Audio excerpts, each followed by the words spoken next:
Flick's found his guy. And yeah, it makes sense. Barcelona going for an Arsenal defender? Turns out there's a reason.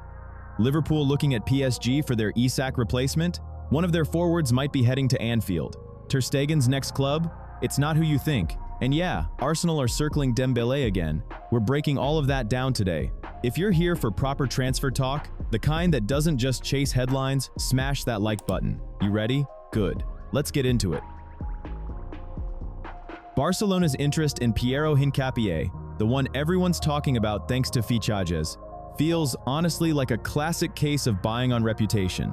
We all remember him in the Bundesliga. At Leverkusen, he looked every bit the modern defender. Sharp, mobile, reliable. But behind all the buzzwords, versatile, quality addition, there's a much simpler truth. He's 23 now. He moved to Arsenal, and he's stuck deep on their bench. So when Deco keeps pushing this deal, you've got to ask, what exactly does he see in a player who can't even crack the first team in North London? The whole narrative around Hincapié solving Barca's defensive issues leans heavily on his ability to play both center-back and left-back. Sounds flexible, right? In reality, that kind of versatility often just means a player hasn't nailed down one position properly. And at Arsenal, their backline is stacked. He doesn't just sit behind others, he looks surplus to requirements. Big question. Would Arsenal even bother triggering his buy option just to flip him straight to Barcelona? Doesn't make much sense. And let's be real, all this chatter about his massive potential doesn't match what we're actually seeing this season. He's not playing regularly. He's lost that rhythm, that edge, that made him stand out in Germany.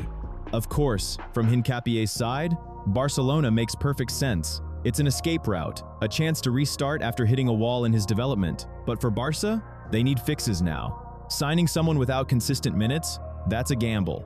Especially when Deco's own shortlist includes names like Nico Schlotterbeck. The fact alternatives even exist tells you something. Even Barca's own leadership isn't fully sold on Hincapié as the answer. This feels more like grabbing a guy with a strong CV and hoping, fingers crossed, he suddenly rediscovers his old level. Thing is, there aren't many solid reasons to believe that'll happen right now. While fans still picture him as a dependable top-tier defender, the reality at the Emirates paints a different picture. If Arsenal ends up walking away from his buy clause, that'll say more about his readiness for a big project than any glowing scouting report ever could. What's going on with Marc-Andre Ter Stegen over the last 5 months? It's not just a dip in form, it feels more like a slow-motion breakdown. Inside Barcelona and in the press, this thing's been blown wide open. The trust between player, manager, and board, gone. But here's the kicker. He's not taking a pay cut, and he's not walking away either. Classic situation, really. You've got a club legend whose reputation still carries weight, but Hansi Flick has already made his call. The young keeper's the guy now. Doesn't matter how much Barca fans love Ter Stegen, there's no coming back from the bench. And with his contract running till 2028, yeah, the club wants this sorted, fast. Now, Ekrem Koner's reporting that Aston Villa are supposedly seriously considering a move for him either in January or next summer. On paper? Sure, sounds like a lifeline. He needs minutes if he's going to stay in Germany's plans. But when you look closer, the logic falls apart from both sides. First off, Transfermarkt's got his market value at 7 million euros. For a guy of his stature, that's modest. But honestly, it's fair. That's just where the market sees him right now. Alright, quick break, hit like or dislike on this one. Doesn't matter which, your reaction helps the channel more than you think. Cheers for that. Second, and this is the key point, Villa already have Emiliano Martinez. Yeah, he wanted out in the summer. Rumors linked him with United, but he stayed. And under Emery, rock solid. 16 games this season, every single one. No drop-off. So picture this, Barcelona's basically nudging him toward the exit. But why would Villa force a door open in January for a keeper they don't need? They're not making mid-season moves unless someone actually leaves. If Martinez suddenly pushes for a winter exit, then, yeah, Ter Stegen's path to the Premier League makes sense. But until then, all this talk about Villa making a bold play feels more like noise, someone trying to stir the pot. Bottom line, the transfer doesn't add up. Ter Stegen needs playing time. Barca needs cash. Villa, they need a reason to replace a keeper who's starting every week. And no, none of this erases what he's done for Barcelona. But football doesn't care about legacy. The game moves on, even for legends. When a club spends big and sets itself up to defend a title, then suddenly finds itself sitting in 5th, you start seeing moves that are basically about salvaging something from the season.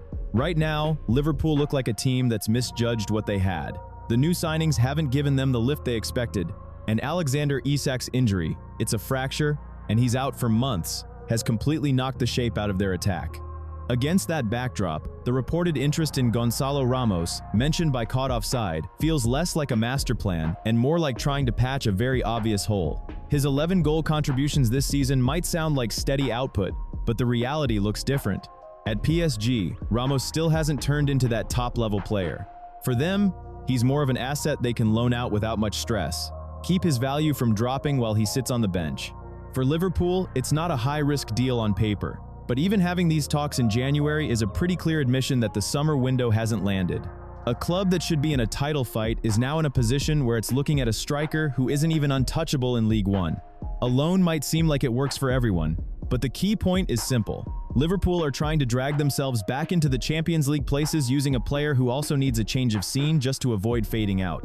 So yeah, Ramos's numbers look tidy, but they don't really match his actual impact on games in Paris.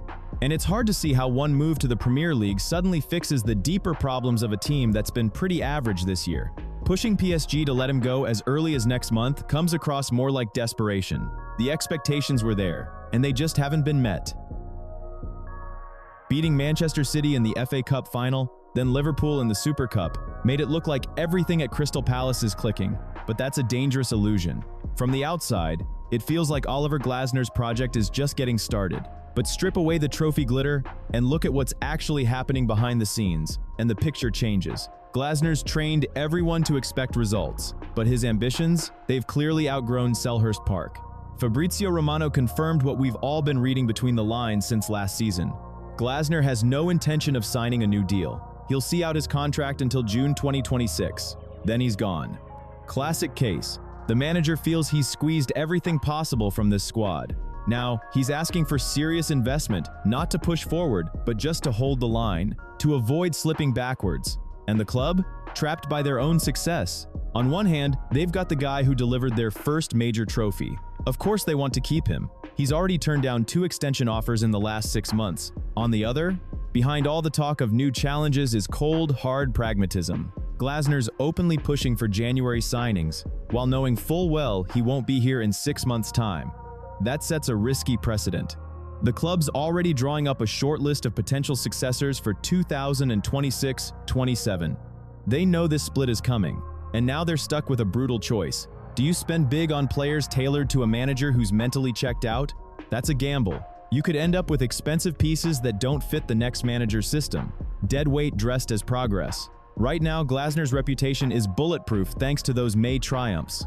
But asking the club to open its wallet while refusing to commit his own future feels less like leadership and more like passing the buck. All this talk about moving forward, it clashes hard with the simple fact he won't sign an extension. It's a strange paradox. He's focused on finishing this season strong, but his long-term plans have zero overlap with Palace's. One thing's clear, Glasner knows how to win big games. But right now his position puts the club in a bind, where any transfer made for short-term gain could easily become a long-term mess by this time next year. The whole idea of this new PSG, built around homegrown French talent, made perfect sense. Right up until the club's direction started pulling in a different direction from the ambitions of the people actually driving it. 6 months ago, Ousmane Dembélé looked like the natural heir to Mbappé in Luis Enrique's system. He was stepping out of that shadow, slotting right into the rhythm. But now, his name keeps popping up, and not for good reasons, more like whispers of friction behind the scenes. French media are hinting at growing tension around the 28-year-old forward. And it's not just about tactics anymore. It's about how the club is handling him, or maybe not handling him right. This season's turning into less of a football story for Dembélé and more of a battle against setbacks. 2 serious muscle injuries have completely thrown off the rhythm that once made him shine. And here's where you get that classic clash: player instinct versus manager logic. Dembélé's convinced he's ready, fit, sharp, deserves to start every week, just like last season. But Luis Enrique?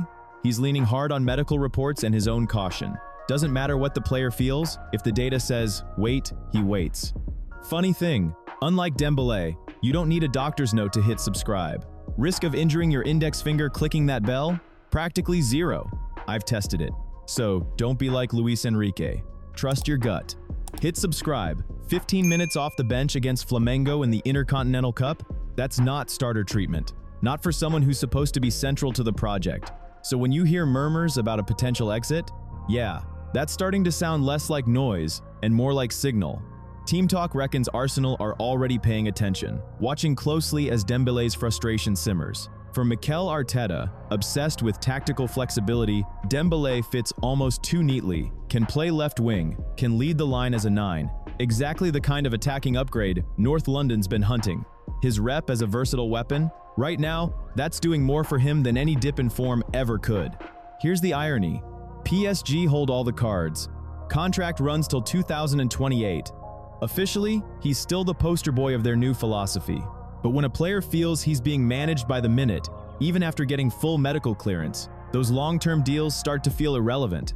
If Dembele keeps pushing, Arsenal could easily become his escape route by 2026. Everyone's painting this as the perfect transfer, but reality hasn't changed. A player who wants to play now has run straight into a manager who won't gamble. And that's usually how the biggest moves begin, even when the club insists the player's untouchable.